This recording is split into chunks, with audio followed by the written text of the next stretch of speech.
Hey everyone, welcome back to my channel. I'm Jess with So Many Creations. In this video, I'm going to share with you another fast, fun freebie. We're going to be making these adorable little bitty baskets. How cute. I can't stop making them. I have a bunch of them and I have even more cut out. So for today's project, you're going to want something that is non-fraying. So I'm using cork for mine. You could absolutely use vinyl or craft tex, really anything you have that's not going to fray. These edges right here are not finished. This one, I've used some HTV, which is heat transfer vinyl. I like to add a little sparkle inside. It's really up to you how you'd like to do it. You can see in this one where I have all of my clips, I stitched my edges together. And in this one right here, I use some rivets. So you definitely have some options. You can make the entire project just on your machine. If you don't have an embroidery machine, that's okay. And if you want to use some really fun decorative stitches, this would be a great place to try that out as well. These are perfect little hostess gifts or teacher gifts. Any time of the year when we need a quick and easy project, this I think is going to become one of your go-tos. So if you have a rivet press and you want to add some rivets, we're going to go over that in today's video. You could also use Chicago screws if you don't have a press. And if you're not familiar, a Chicago screw basically looks like this, except the backside is a little screw. So after you punch a hole, you use a screwdriver instead of a rivet press. Definitely a different style, but it looks almost identical. You can do the entire thing on your sewing machine if you prefer, so you don't have to use any special tools. How awesome is that? So we're gonna go ahead and grab our supplies. Before we get started on our supplies, you're gonna head over to my website, which is linked right here. Right over there is where you're going to find this download. This is going to give you the shape of our project for today. You can print that out and cut it. It's also available as an SVG. If you have any type of cutting machine and you would like to use that to do your pieces, you can do that as well. In the next video, I'm going to go over all of the supplies that you're going to need, including the sizes of the pieces that you'll want to cut. And then we're going to get into this fast and fun project. All right, let's go. All right, let's go ahead and get into our supplies. They're pretty minimal for this project, and I think you're going to be blown away by how quickly this goes together. I would say the most tedious part is getting your pieces cut out. So if you head on over to the website, as I had mentioned before, you're going to find this PDF right here. You're going to go ahead and download that. There is a 1-inch test square. If your project is a little bit smaller or a little larger than mine, no one's going to know. As long as your inside and outside are the same size, it's pretty much the same for all bag making. But just so that you can check and so you know you don't have to do anything with that. That's just going to be your test square. Now, if you are choosing to skip over doing rivets or Chicago screws and you would like to just sew your edges together like I did here, go ahead and skip the holes. You'll see that there's 6 total holes, 3 on each side. Don't cut those out if you're going to not use them. You don't need to have extra holes in there. So you can just completely skip those. These ovals right here at the top and bottom, those are going to make your little handle. They're optional if you would like to skip that as well. It's totally up to you. So once you have this printed out, you're going to trace it or use the SVG file that is available to do your cutting. And you're going to cut out 2 pieces, one for the inside and one for the outside. So for this one right here, I cut cork for the outside and HTV for the inside. For this one, I'll take some of my snacks out. I used 2. I used a green and I used a print on the outside. It's what I'm going to do for today as well. And for this one, I used the same one. If you are purchasing cork or vinyl or what have you for this, you're going to want a piece that is about 8 inches by 20 inches. So on my website, if you're purchasing cork, I use the 9 by 27. That's going to give you enough for the 2 pieces. Or you get 2 9x12s like I have here, and that's going to give you enough for a different inside and outside, whatever you'd like to do. Your piece here should measure approximately 7.5 inches wide by 10 inches high.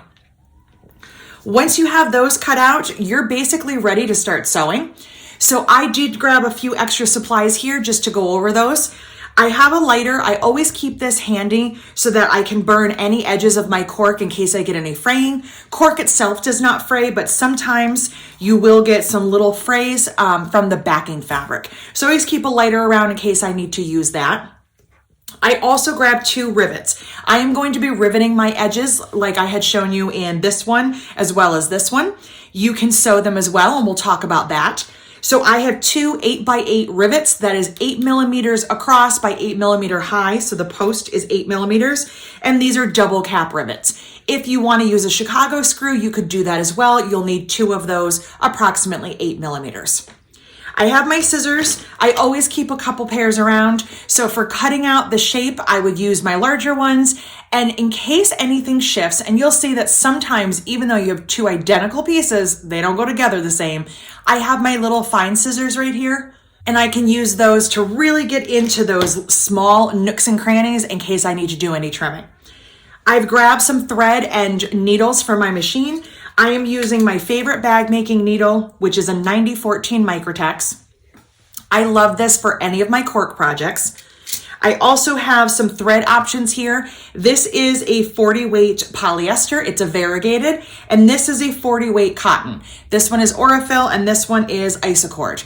This is technically an embroidery thread, but I like to use it for top stitching. I think it looks pretty. So I'm going to decide at the machine which one I want to use.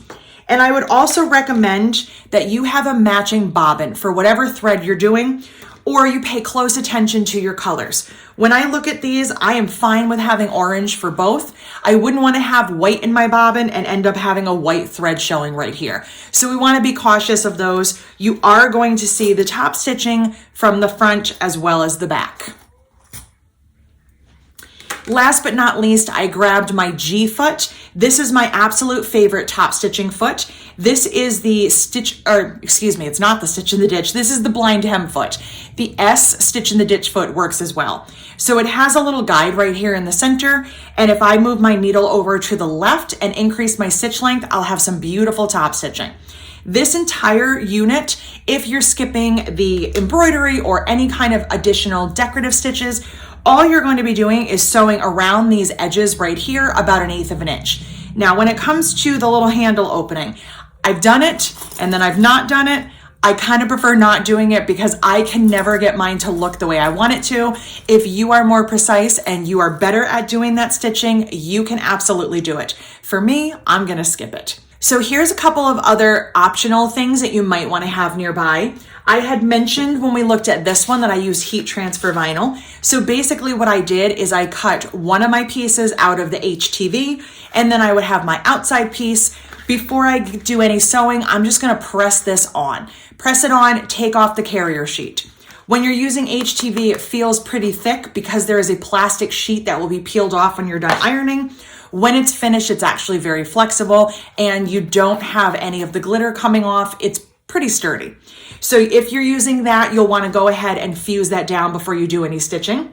Since I'm using 2 pieces of cork, what I have found works really well is using 505 spray. This is a temporary spray. I use this sometimes with my cutting mat when I'm using my cutting machine. I just find that it holds these pieces together a little bit better than clips. So I can very easily put them together and add some clips all the way around, but sometimes things still shift. So I like to use the 505. I spray it lightly on the back of one of them and stick it together, and I think it works really nice. So I'm going to show you how I do that in the next video. In order to prepare our pieces for sewing, you're going to take your inside and outside, whatever materials you've chosen to use, and you're going to place them wrong sides together. Get everything lined up here, and you can add some clips if you want. You can just go all the way around and clip your edges. But for me, I really like to use this 505 spray. So I'm going to go ahead and spray it onto the back of one of my pieces. I'm going to spray this off camera because I don't want it all over my cutting mat. So I just gave that a light spray. I tried to make sure I got all the way around the edges since that is the most important part. Get a little thread there. So now I'm just going to take my other piece, and it doesn't matter which one you spray. I just grabbed the outside piece, but it does not make a difference. And you can see it's still tacking and repositionable, so if it's not perfect, you can move it a little bit. But I try to get my center lined up, and then it's not so hard to get these ends here. Okay. So once I get that all lined up, kind of press that together, and now it's ready to go. If anything shifts while I'm sewing, or if it happened to shift while I was cutting, once I get my top stitching done, then I will go back in and do a little bit of trimming. For now, I'm just going to leave it. So all I'm gonna do is head over to my machine and I'm gonna do some 1/8 inch top stitching all the way around the outside of our shape. Again, if you want, you can stitch inside the handles if you want to give that a little top stitching. I think it will look amazing. It just never comes out the way I want it to, so I tend to avoid that. Maybe today I'll give it a try. But whichever you want to do, at least get the outside done. Once those are sewn together, we're pretty much ready to put this together. I am using my Janome Skyline S9. I'm going to use my G foot. So for me, I'm going to use stitch number 4, which is going to move my needle to the left position. It's going to be at 0.5. And I'm going to increase my top stitching to 3.5. I'm all top stitched. I did go ahead and stitch around the handles. They're not perfect. They don't look fantastic, but you know what? Nothing I do is perfect. I've already done it. I'm just gonna leave it. I did change out to my open toe foot, which made it a little bit easier because I had some more visibility, but you know, it is what it is. I'm gonna go ahead and just call it a day and leave that. So even though I glue basted, my pieces might not have been stuck together perfectly. So I've noticed that kind of just right here, I've got a little bit of the orange edge sticking out, and I'm just gonna go ahead and trim. So just give it a little trim with my scissors, no big deal.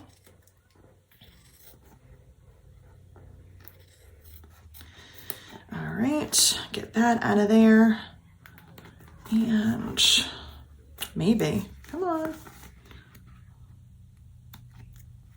All right, so I don't trim from the inside, I trim from the outside because once it's folded together, if anything is skewed a little bit on the orange side over here, no one's gonna notice it. So I just wanted to make sure that that looked good, so I'm happy.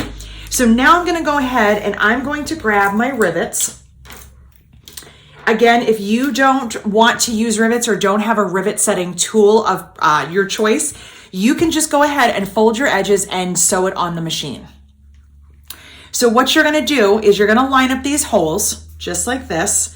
We put the middle part inside and we do these right over the top. And if I was not using a rivet, I would go ahead and add a clip right here, take it to my machine and tack that down. Now it can be a little bit tricky because it's a small project. What I found worked the best for me is to go ahead and clip and then put it on my machine and kind of fold my pieces out of the way and get my foot under there and just take a few stitches.